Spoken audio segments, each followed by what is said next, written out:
hal pertama yang dilakukan oleh ibunda Maryam, Hana, itu melatih Maryam supaya membangun kedekatan lebih dengan Allah. Jadi yang diajarkan pertama kali, Bu, ya, yang disiapkan itu bukan bagaimana nanti bajunya, bagaimana popoknya, bagaimana seluruh fasilitas dunianya. Ya, kalau didapati kan era sekarang, walau tidak semuanya, kalau mau lahiran kan banyak disiapkan itu perlengkapan lahirannya kan. Pernah nggak terfikir ketika anak ini lahir, yang terfikir pertama bagaimana anak saya ini bisa dekat dengan Allah? Itu dulu. Bagaimana anak saya yang lahir kenal Allah, sehingga ketika dia dekat, hisab saya ringan di hadapan Allah, saya pulang. Itu poinnya.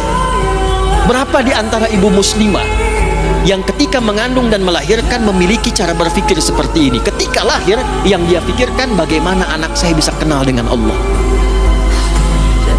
Sekarang ibu lihat apa yang terjadi. Ketika anak ini didekatkan dengan Allah bahkan sejak dalam kandungan. Ayat 35-nya itu sudah didekatkan dengan Allah, Bu, dalam kandungannya. Idh qalat imra'atu Imran rabbi inni nadhartu laka ma fi batni muharraran fataqabbal minni.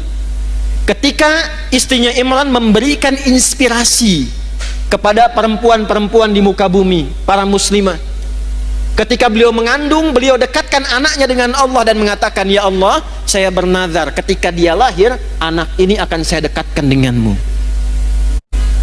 Maka di era Nabi dicontohkan dari kandungan, sudah berdoa, turun Quran surah 7 ayat 189. Dalam kandungan suami istri mulai berdoa, suaminya cari yang halal, istrinya banyak sholat, banyak baca Quran.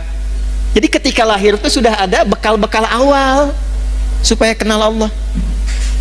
Maka apa yang terjadi? Begitu anaknya lahir, wa inni sammaituha Maryam, diberi nama sesuai harapannya. Nama itu penting, Bu. Misal ibu pengen punya anak yang ahli Quran, ibu kasih nama misalnya, kalau ahlinya itu sampai paham, Ahmad Faqihul Quran misal. Di situ ada doa. Oh, saya pengen anak saya yang kedua dekat dengan Nabi, ibu beri nama misalnya Amelia Habibatul Mustafa. Aku harapkan anak ini tumbuh jadi kekasihnya Nabi. Dicari ketika lahir, berikan nama sesuai dengan harapan yang ibu inginkan.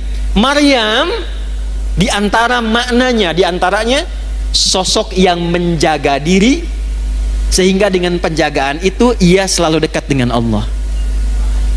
Yang Allah senangi dikerjakan, kalau Allah nggak suka dia tinggalkan.